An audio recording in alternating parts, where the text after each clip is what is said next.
Welcome to the second part of Makharij and Sifaat series. In the first part of this series, we studied all the Makharij of Arabic letters, and that is the exact articulation point of each letter. Now it is time to study the Sifaat.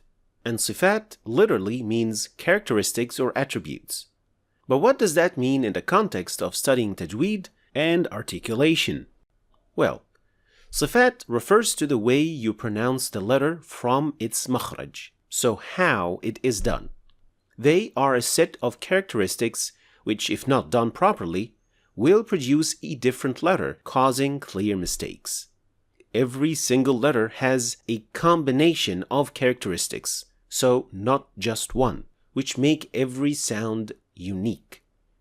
Ever wondered how two letters that are produced from the exact same makhraj and yet they sound different? Well, they sound different because of the sifaat or the characteristics applied on that letter. You can look at it like that. Each person has a set of distinguishing characteristics. So, tall, white, black hair, brown eyes, loud voice, and so on. These are the sifaat or characteristics that distinguish this person from the next. And if one or several have been tampered with or changed, it will change the person to a point that he is not recognizable at all. Similarly, every letter has a set of characteristics that distinguish them from the next letter. If one or more of these characteristics have been changed, the letter will not sound the same, and in cases, it will become a different letter. That is why it is very important to study the sifaat. And so, the remainder of this series will focus purely on the sifaat of letters and understand how they are applied, and most importantly, which letters belong to which characteristic. So, let's get started.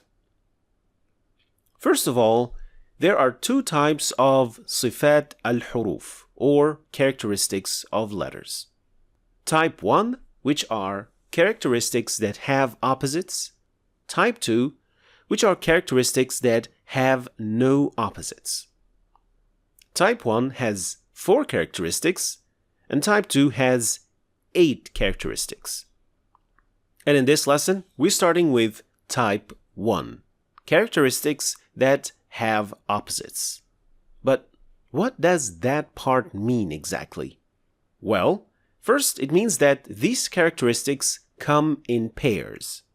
So every characteristic is studied with its opposite.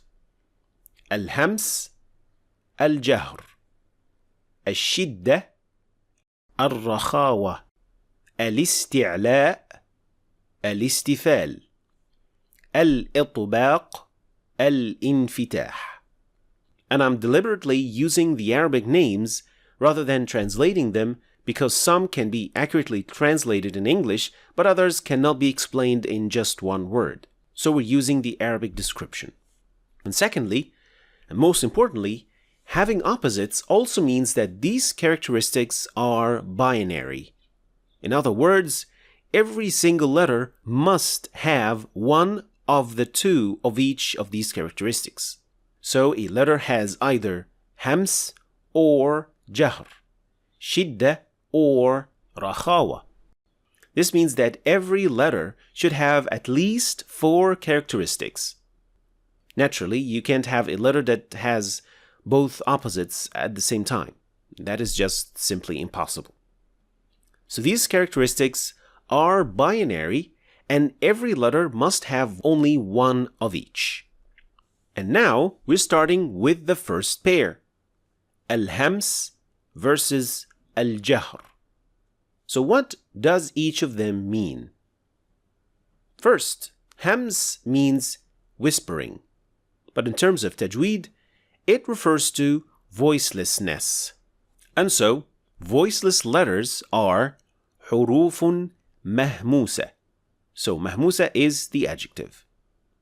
When a sound is voiceless, it means that the vocal cords are open and not vibrating whatsoever. This here is the throat, and these two are the vocal cords. And as you can see, they are completely open. And this has a very important implication, which is that it allows more flow of breath or air to pass through without any hindrance. Since there is no resistance from the vocal cords and the fact that they are completely open. So, when we say that a letter has the characteristic of hems, we mean that the letter is produced without vibrating the vocal cords and a breath accompanies the production of its sound.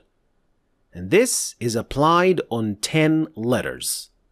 These 10 letters form the mnemonic فحثه شخص سكت.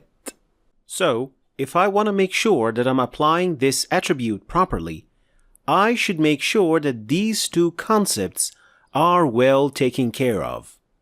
So, for example, fa, f. You can put your hand on your throat to make sure that there is no vibration at all. And then, one more time in front of your mouth to feel the little gush of air accompanying the pronunciation of the letter. Same thing for sin, as, and the kaf too. Ek, ek. That little gush of air accompanying the sound, that is hems. That is the little breath accompanying the letter. And the same story for ta, at, a little breath that completes the proper pronunciation of the letter. And this is applied on all of the 10 letters. So, hems is voicelessness and completing the pronunciation of letters by allowing air to flow. But what about jahr?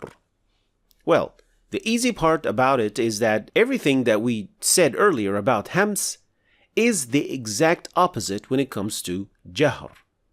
So, jahr letters are voiced letters for which we vibrate the vocal cords. And in order for vocal cords to vibrate, they need to close a little bit while getting tenser. This movement and this vibration have implications too, which is that the letters of jahr will have less flow of breath available to them than the letters of hems. So they depend more on the sound of vibration rather than the airflow. And we apply that principle and this characteristic on every letter that doesn't belong to the set of 10 letters of hems. So that is basically the remaining 19 letters. So, when you are touching your throat while pronouncing al,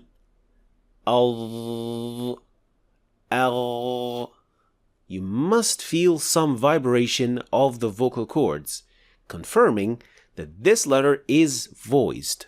It is also important to know that when we say that there is less flow of air, it doesn't mean that there is no flow of air. You can definitely still feel some breath coming out, but it is less than that of huruf al-hems. So, Sifaat Al-huruf, how you pronounce letters, are two types, one with opposites, which are 4, and the other without opposites, which are 8. The first pair that belongs to type 1 is hems versus jahr. Hems letters are voiceless letters, which involve more flow of air in producing the sound, and they form the word فحثه شخص سكت. While jahr letters are voiced letters, which involve vibrating the vocal cords in producing the sound and produce less airflow. And they involve every single letter that doesn't belong to the 10 letters of hems. Thanks for watching. If you want to start reading and understanding the Quran in Arabic, then you should start your journey right here. And don't forget to check out my latest book, which goes perfectly with this free course. I'll leave the links for all of them in the description, so check them out. Thanks for watching, and I'll see you next time.